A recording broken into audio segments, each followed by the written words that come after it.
What's up, everybody? Welcome back to another video from the 10-7 MMA channel. We are back on the topic of Dakota Ditcheva. I was waiting for this interview to drop. I could not wait to cover it because, as you guys can probably tell by now, we are huge fans of Dakota Ditcheva on this channel. Somebody that we've been following, and one of the few fighters that we follow in the PFL, and somebody that we were hoping would finally make her UFC debut. Unfortunately, as was already announced on Saturday, that will not be happening anytime soon.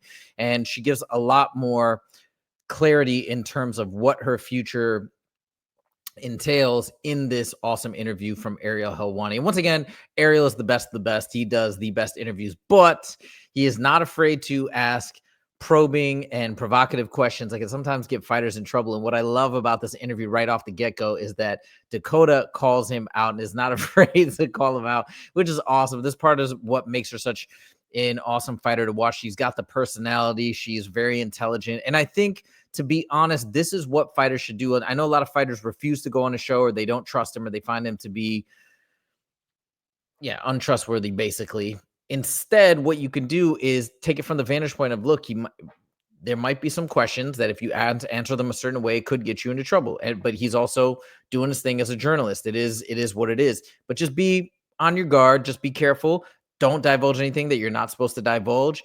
And hopefully it should be all good. That's what I would say. I would say don't shy away from his show, because he does give the best interviews, and people like me are always waiting for the Ariel Helwani interviews. This is not because of the gotcha moments, by the way. It's because of his ability to listen, ask questions based on things that are being said. Like, he's very attentive throughout the entire process.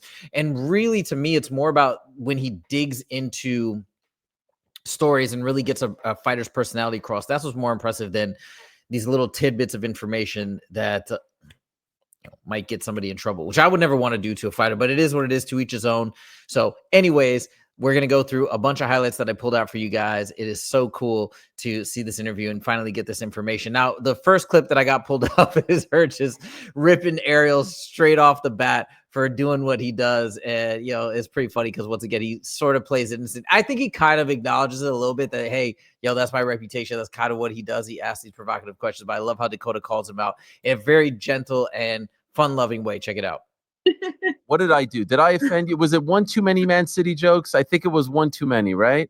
I think it was, I've been put out by the Blue Boys for sure. Oh my dear. I mean, there I see a whole media tour with every outlet under the sun, and little old us, we can't get anything. Not even a single 5-minute chat. Nothing. You're always the one that gets me in trouble. I'm the one. How do I didn't even get a chance to talk to you. I couldn't even get an attempt to get you in trouble. You think I'm trying to get you in trouble? I can't even try. I can't even get that shot. I mean, you don't need a shot. You just seem to be able to do it anyway. Wow. How did I get you in trouble? What did I do? How can I make this right? I mean, we all know you, Ariel, don't we? We know what you're like. Who are you talking to over there? Who's talking to you? Who's planting the seed in your head? Is it Kayla? Who's the one? Probably a few. Oh, my dear. Well, I guess you're here under duress, perhaps. The truth is the truth, right? It is what it is. That's Ariel. But hey, I like it. Kayla probably feels the same way, but she still goes on the show. And that's what makes Kayla awesome. Excuse me. Oh, my God. Laughing too hard. But it feels like Dakota is following in Kayla's footsteps. She's not going to shy away. And I think she's getting amazing exposure. I first learned about Dakota Ditcheva from Ariel's show. So I think it's awesome, and they have a nice back and forth. But she rips Ariel off the bat. That's how we started off. Now we're going to get to another. Some of these are just funny clips, and then we got some very interesting ones as well. But Dakota also here gets annoyed with Ariel as he brings up a super fight. Now, to his credit, this is a super fight that we've all been dying to see and want to know the answer about. But check out Dakota's reaction. I just think it's really funny that she gets annoyed once again. I think. And then who wins? Dakota versus Valentina. You really make me say that. She's my favorite fighter, but come on. Favorite fighter, number one. Yeah, she is. She's always been my favorite fighter, Valentina. Wow. Yeah. All time. Yeah, all time. Have you ever told her this? I think she's just like an MMA athlete. Yeah. What can she not do? She can grapple. If she needs to win by grappling, she can do it. If she needs to strike, she can do it. I mean, so many people thought she was going to get a belt taken off her by the French girl, Manon Fiorot. Oh, you said it quite well. Yeah, people wrote her off with that, and look what she did. She always finds a way to win. I think she's very, very clever fighter. Her IQ's top level. Anyways, that's just a fun clip. But the truth is, we are dying to see that fight.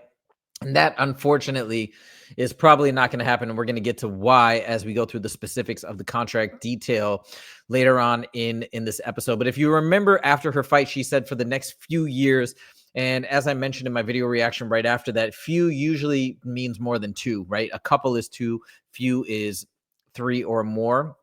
But we're going to get clarity on that in one minute. Sorry, let me keep it going. All right, here's a fun clip of Dakota keeping it real about the PFL. Another thing that I think makes her a star. I mean, it is her promotion, and generally you should talk positively about your promotion. It's your business partner. It's who you're doing business with, and you want to, rising tide raises all ships. But at the same time, you want to keep it real. Us fans, we love to hear the real deal. Fighters that just speak from the heart. We know there's many of those guys that and women that we just gravitate towards. Actually, Kayla Harrison is one of those people that just always keeps it real. Here's an example of Dakota doing the same thing. Pretty funny. Check this out. What I ever go for. When you talked about potential other opportunities, does that include like maybe doing like boxing or kickboxing or things like that? Oh, wow. Okay. I don't know. That's also a fun tidbit from this particular little segment, that she's interested in doing other matchups outside of the PFL. Now, she alludes to this in a second, but basically saying that her contract isn't super strict in terms of her fighting outside of the organization, which is exciting. But anyways, I'll let her finish this thought. This is good stuff. The finals of the 125 tournament is Jenna Bishop against Liz Carmouche. Who do you like in that? You know Jenna. Liz, obviously a legend. Who do you like in that? I think Liz will probably take it, but I'm not writing Jenna off. She seems to get the wins against these girls, so I think it'll be a boring fight. But wow, what a company gal you are! Way to sell it. Love it. You keep it real. It is what it is. Respect. I keep it real. Yes, no, respect. Well, I think, it's a good final. It's a good final. Yeah, fight. sure. Yeah, great final.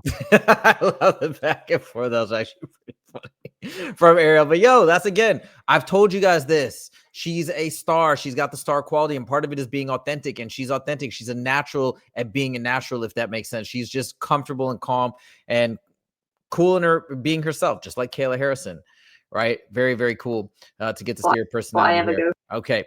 Now we have a little chance, maybe a little glimmer of hope that she presents here when they talk about other promotions and possibly a time where she will transfer over to the UFC. So there is a little chance here. Check this out.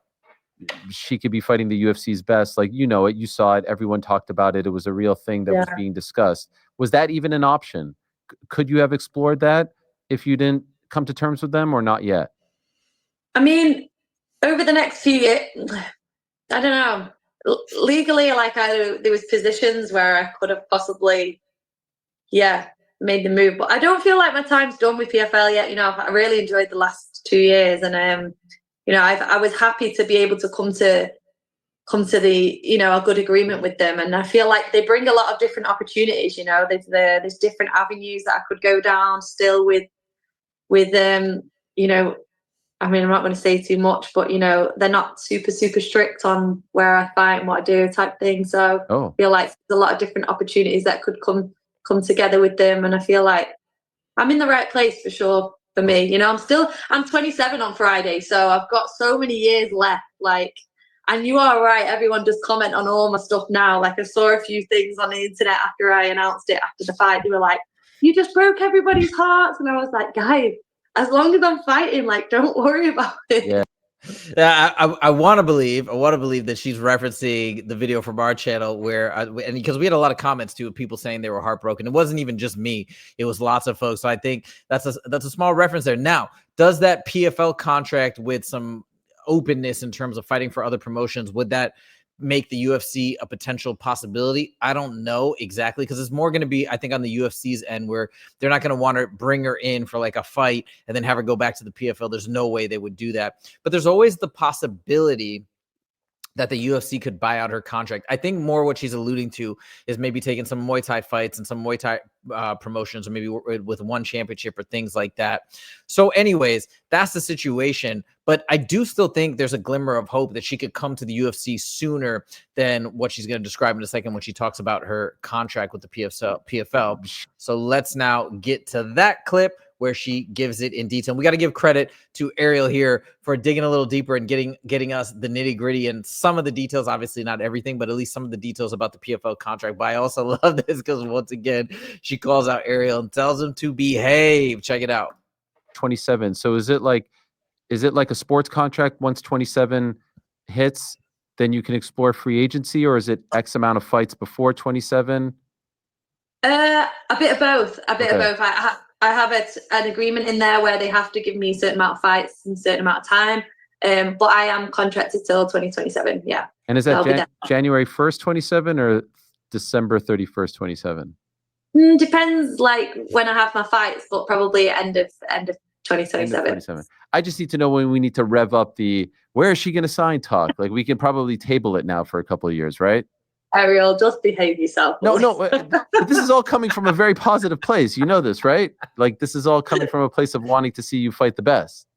Yeah, no, I get it. But you never know what happens in the next like 2 years. You could see some kind of, I don't know, people might lose their mind at the top of these promotions and make us do a crossover or like. Would you like that? Don't know. Okay, now you're opening up a whole other avenue that I wasn't really exploring. Is this what you're campaigning is what I'm for? saying. You guys have got to be patient. Like anything can happen in 2 years. Like don't write me off. Like well, I don't think we're writing you off. I think we just have been watching MMA for a long time and know that some promotions don't like to co-promote with others. Nice little subtle jab at the UFC right there at the end. But anyways, if we listen to what she said about the PFL contract, and she is saying, look, that's what I'm talking about. There is a possibility. Who knows, right? Depends on what happens with the PFL over the next couple of years. Will it even be around? And I mean, I think that's a fair question to ask. Or will they get into a position where maybe they're going to be more open to selling her contract or allowing the UFC to buy her? I mean, buy her contract out, excuse me, is what I meant. Because if we do remember, we had the trade with Demetrius Johnson and Ben Askren, many years ago. Ben Askren came over and fought Jorge Masvidal. Things like this could potentially be on the table.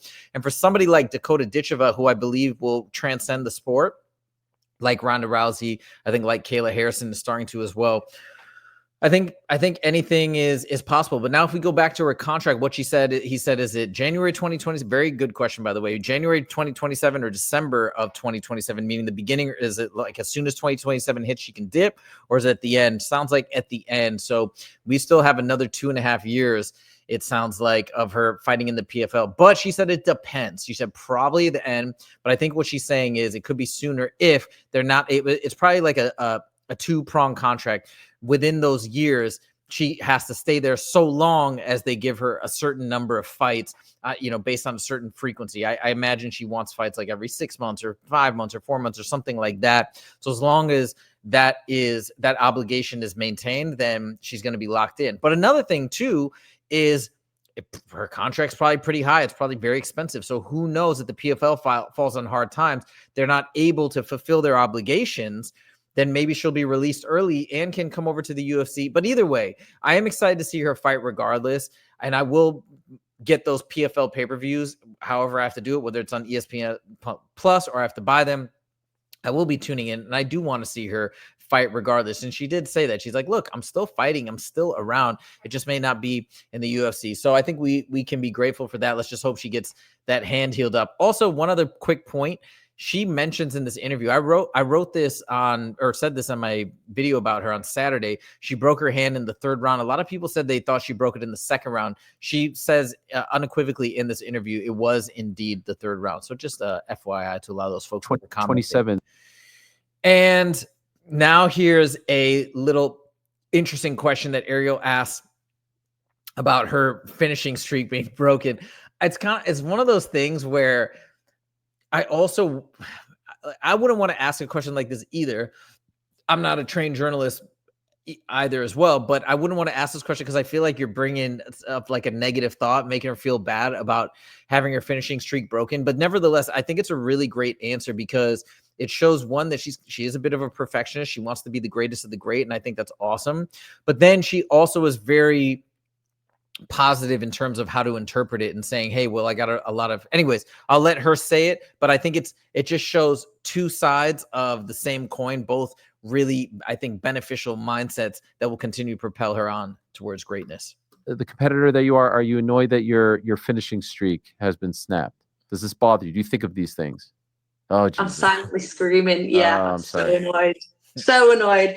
But at the same time, I needed 3 rounds. I need those, you know, longer fights for sure. And it just proves to me, like, I mean, I was fighting a lot on the back foot. I can fight for 3 rounds. Like, you can pressure me, you can not pressure me. Like, you know, I can deal with different situations. So it's really important, obviously, that I get them rounds, and it's just obviously not what I ever go for.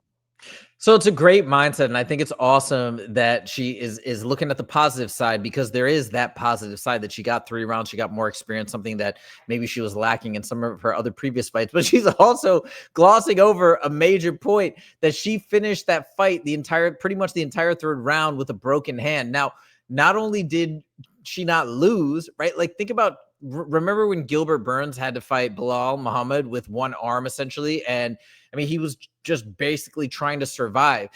With Dakota Ditcheva, she had a broken hand, so she effectively couldn't throw that hand. She probably wouldn't have been able to grapple. She was massively limited. I mean, but she still, on one of the judges' scorecards, got a 10-8 in that round, and which I think is the right score. Maybe that was the only 10-9 round. The other two were definitely 10-8s. The 10-9s are actually egregious, in my opinion. I think the 30-24 was the best scorecard of the whole thing. But yeah, she very arguably got a 10-8 round with a broken hand, throwing spinning back kicks. She talks about that as well in the interview, how it pushed her to throw some different strikes just because she had to adapt on the fly to this new situation. Like, and she still says she didn't get the finish, even though she dominated that round. Like, that's crazy, yo. She's amazing. And she's a star, as you can tell from all of this, but she's only looking at the fact that she didn't get the finish. I think that's a positive thing and a positive mindset. Oh, wait, I think we're at the end of this. Yeah, sorry.